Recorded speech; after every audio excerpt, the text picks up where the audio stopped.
예, 안녕하십니까. 오늘부터 손해평가사 강의를 진행하게 된 황기주라고 합니다. 네. 손해평가사 하면 생소하긴 한데, 일단, 올해가 첫 시험이고 하다 보니까, 어떠한 분야에서 시험 문제가 제출이 될지, 아직은 저도 상당히 궁금하기는 한데, 여러분들께서 손해평가사 좀 생소한 자격이라서 어떠한 일을 하는, 어떠한 자격인지 먼저 좀 소개를 해드리고, 그리고 손해평가사 자격을 취득하기 위해서 어떤 식으로 공부를 해야 될지 잠깐 소개 말씀드리고 시작하도록 하겠습니다. 일단 손해평가사가 해야 될 역할 자체는 고시된 바에 의하면은 농작물재해보험 또는 이제 양식보험 또는 가축재해보험 또는 농기계종합보험처럼 국가에서 시행하고 있는 정책보험 위주로 사고 내용을 조사하고, 그리고 손해에 따라서 지급될 수 있는 지급보험금을 계산하고 하는 것이 주된 업무라고 보시면 되겠습니다. 지금 제가 말씀드렸던 여러 가지 보종들 중에서 금년에는 첫 시험이고 하다 보니까 주로 고시된 바에 의하면은 농작물재해보험 쪽에서 농작물재해보험 위주로 시험 문제가 출제가 될 걸로 예상이 되어집니다. 농작물재해보험이 어떠한 보험이냐, 아마 생소하실 거예요. 다른 이제 다른 보종들 손해보험에 대해서는 접해보신 분들이 많으시겠지만, 이 농작물재해보험 같은 경우에는 아마 좀 특수한 보종이다 보니까 접해보신 경험들이 많이 드무실 거예요. 그래서 농작물재해보험이 어떠한 보험이냐면은 말 그대로 농작물에 발생할 수 있는 자연재해로 인한 손해를 보상해드리고자 하는 국가정책보험입니다. 지금 현재로서는 NH농협 손해보험에서 상품을 판매하고 있고요. 그리고 평가 또한 NH농협 손해보험을 통해서만 이루어지고 있는 상황입니다. 일단은 이 정도 선에서 농작물재해보험이 어떠한 것인지 대충 소개를 드렸고요. 기본적으로 이제 책자로 들어가서, 교재로 들어가서 제가 이제 설명을 쭉 드리도록 하겠습니다. 그 다음에 이제 금년에, 첫 시험이다 보니까 어찌 보면은 시험 과목 자체가 두 과목으로 나누어져 있습니다. 주로 이제 실무 쪽하고 이론 쪽으로 이렇게 두 가지로 나누어져 있는데, 이 두 과목을 합해서 한 과목으로 지금 교육을 진행할까 합니다. 그래서 기본적으로 이론 쪽은 인수 파트 쪽이 성격이 강하죠. 그리고 실무 쪽은 손해평가, 물론 이제 손해평가 이론과 실무가 겹쳐지겠지만 그 두 가지가 합해져서 하나의 시험으로 출제가 되다 보니까 일단은 두 과목을 하나로 묶어서 한 과목으로 제가 진행을 하도록 하겠습니다. 자, 일단 1장 농작물재해보험의 개요부터 제가 설명을 해드리도록 하겠습니다. 농작물재해보험이란 어떤 것이냐? 자연재해로 인해서 아까 말씀드린 것처럼 재배 중인 농가에서 재배 중인 농작물에 자연재해로 인해서 손해가 발생하게 된다 하면은 그 손해에 대해서 평가를 하고 지급하게 되는 그러한 보험이죠. 그리고 앞에는 이제 쭉 읽어보시면 될 거예요. 이제 굳이 시험에 나올 것 같지는 않고요. 농작물재해보험이 어찌 시행이 되고 있는지에 대해서 일단 개괄적으로 쭉 설명을 해놓은 거입니다. 한번 보시면 될 것 같고요. 주로 이제 농가 부실, 농가가 좀 영세하다 보니까 이쪽 자연재해로 인해서 손해가 발생할 경우 농가의 농가 재정 자체가 부실하게 되니까 그것을 보전하겠다라는 국가의 의지가 반영된 보험이라고 보시면 되겠습니다. 자, 이 농작물 보험이 다른 보험과 좀 다른 특징이 있어요. 어떤 거냐면은 다른 보험 쪽에서는 주로 다른 손해보험에서는 담보하지 않는 그런 자연재해를 주로 담보하고 있습니다. 거의 농작물재해보험에서 담보하고 있는 재해 자체가 뭐 화재라든지 이런 것들 빼놓고는 몇몇 가지 특수한 경우를 빼놓고는 대부분 자연재해라고 보시면 되겠습니다. 그리고 농작물 재해 보면 손해평가가 좀 상당히 좀 난해한 편이죠. 왜냐하면 농작물의 특성상 손해액을 정확히 평가한다는 게 상당히 좀 곤란합니다. 그리고 재해가 동시다발적으로 여러 광범위한 지역에서 발생을 하다 보니까 쉽게 말해서 재해 발생 현장의 상황에 맞춰서 상황이 계속 재해 발생하게 되면은 일반 공작물과 달리 농작물 같은 경우에는 그 현장의 훼손이 금방 되죠. 단기간 내에. 그래서 짧은 시간 내에 광범위한 지역에서 여러 사람의 조사자가 동시다발적으로 조사를 진행해야 된다라는 그러한 상황이 발생하게 되죠. 그리고 위험도에 대한 차별에 따라서 요율이 달리 이렇게 책정이 돼야 되는데 상당히 좀 그러한 그 상황이 어려운 거죠. 그 위험도에 따라서 차별화가 좀 곤란하다라고 되어져 있는데 주로 같은 지역 내에도 한 지역 내에도 위험이 재해 발생에 대한 손해가 발생할 수 있는 위험 자체가 높은 과수원 또는 농지가 있는 반면에 그렇지 않은 반대의 경우도 있을 수 있습니다.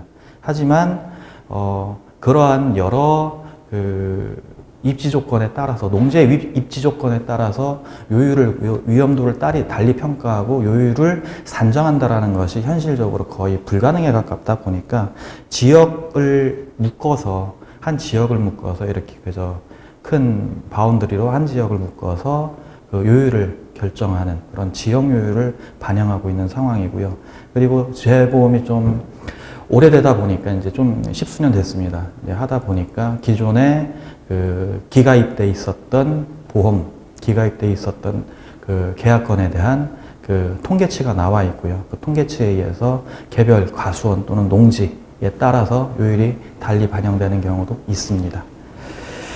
그리고 이 농작물 재해보험은 큰 타이틀로는 하나의 보종으로 성립되어져 있지만 주로 이 농작물 재해보험에서 취급하는 작물들의 생리적 특성에 따라서 상품들이 세분화되어져 있습니다. 그래서 이 상품들의 품목에 따라서 상품이 세분화되어져 있는데 크게 나누어서 보상하는 방법에 따라서 그리고 어떠한 재해를 보장하느냐에 따라서 그리고 품목에 따라서 세분화되어져 있는데 일단 제가 표로다가 정리를 한번 해봤습니다. 크게 나누어서 농작물 재해보험은 특정위험 방식과 적과전 종합 방식과 종합위험 담보 방식으로 나누어져 있습니다. 그리고 특정위험 방식 같은 경우에는 과수품목 주로 이제 사과, 배, 단감, 떫은감 그리고 감귤 이렇게 5가지 품목인데 이 5가지 품목에 해당하는 그 보험, 그 특정위험 과수품목이 어찌 보면 농작물 재해보험이 처음 도입될 때에 시작했었던 보험 상품이죠. 다음에 새로 개발된 밭작물, 특정위험 중에서도 밭작물, 인삼 품목이 있고요. 그리고 특정위험 중에서 시설 쪽에 그 표고버섯과 느타리버섯이 있습니다. 최근에 만들어진 상품들이라서 그렇게 판매가 많이 이루어지지는 않고 있고요. 그리고 두 번째로 시기적으로 볼 때 두 번째로 개발된 상품이 있습니다. 첫 번째로 특정위험이라고 말씀드렸었는데 시기적으로 두 번째로 개발된 상품이 종합위험 상품입니다. 종합위험 상품은 수확량, 농작물이 재해로 인해서 수확량이 감소된다 하면은 그 감소된 수확량을 보상해드리는 그 수확량 감소 보장 분야의 과수, 밭작물, 논벼 품목들이 해당되는 상품이 있고요. 다음 생산비를 보상해드리는 고추 품목이 있습니다. 그리고 수확량이 아닌 과실에 발생하는 손해를 보상해드리는 그 과수 중에 오디와 복분자 보험이 있죠. 그리고 시설 원예 하우스 그리고 그 안에서 재배 중인 시설 작물들을 담보하는 시설 원예 품목이 따로 있습니다. 그리고 이 적과전 특정 위험 담보 방식과 종합 위험 상품의 성격 자체가 좀 많이 다른데요. 요 사이에 일정 시기별로 일정 시기까지는 그 종합위험 담보 방식 상품의 그 내용을 그대로 따왔고, 그 이후에 이 특정 시기 적과 이후에 적과 이후에 발생하는 재해에 대해서는 특정 위험 담보 방식의 상품을 그대로 가져온 적과전 종합이라는 상품이 새로 추가가 됐죠. 최근에 들어서 세 번째로 만들어진 상품인데요. 마지막에 만들어진 상품이죠. 주로 이제 그 과수 품목에서 그 배와 떫은감 품목이 여기에 해당이 되죠.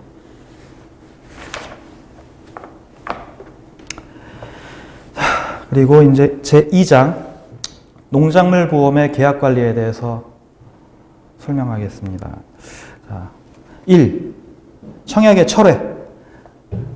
청약의 철회. 계약자는 법인이 아닌 개인일 경우에, 계약자가 개인일 경우 보험 가입 이후에 보험사로부터 보험증권을 교부받은 날로부터 15일 이내에는 어떠한 사유 없이, 이유 없이 그냥 마음에 안 든다라고 할 경우, 또는 어떠한 이유 없이라도 그 보험의 청약의 철회가 가능합니다.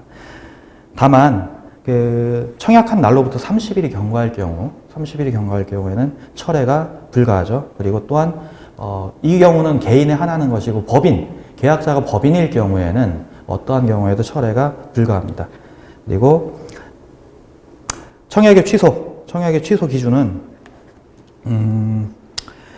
계약자가 청약한 날로부터 보험증권을 교부받지 못하였거나 청약서의 부본, 그러니까 사본이죠. 이것을 교부받지 못한 경우에 청약을 취소할 수 있습니다. 계약자는 청약 당시 약관의 중요한 내용을 설명받지 못하거나 했을 경우에도 취소가 가능하죠. 그리고 또한 자필 서명을 하지 않았을 경우, 청약서에 자필 서명하지 않았을 경우에도 청약을 취소할 수 있습니다. 그리고 청약 취소 기간은 그 계약이 성립한 날로부터 3개월 이내라고 보시면 되겠습니다. 보험계약의 무효, 보험계약의 무효 사유에 대해서 설명을 하고 있는 것인데요. 대부분 보험계약이 무효되는 경우는 실무적으로는 좀 상당히 좀 경우의 수가 낮죠. 그래서 보험사고가 이미 그 보험계약 체결 시점에 보험사고가 이미 기발생했거나, 또는 보험사고가 발생할 수 없는 경우, 그 경우에 한해서 보험계약이 무효가 됩니다.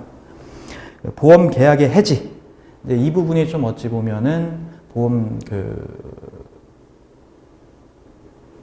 계약 또는 이제 유지하면서 발생할 수 있는, 현실적으로 실무적으로 볼 때 많이 발생할 수 있는 사안에 속하기 때문에 좀 보셔야 될 것 같습니다. 아마 시험에 언급이 될 수 있는, 시험에 날 수 있는 부분 중에 하나라고 보여지고요.